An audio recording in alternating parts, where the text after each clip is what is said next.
ay rated SPG. Striktong patnubay at gabay ng magulang ang kailangan. Maaaring may masiselang tema, lengguwahe, karahasan, sexual, horror o droga na hindi angkop sa mga bata.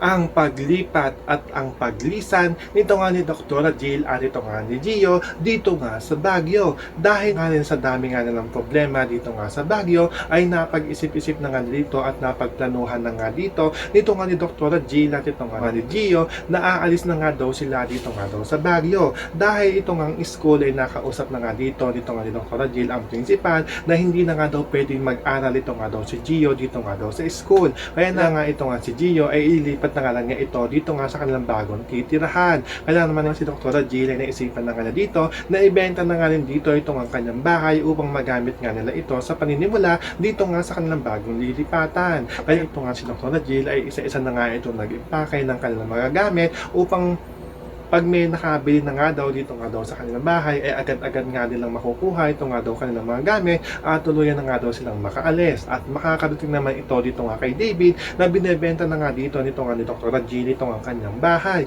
So pakakaabangan nga natin dito ang pag-alis ito nga ni Dr. Jill at Gio dito nga sa Baguio. Iyan ang ating mga pakakatutukan at pakakaabangan dito nga lang sa The Broken Married Vow.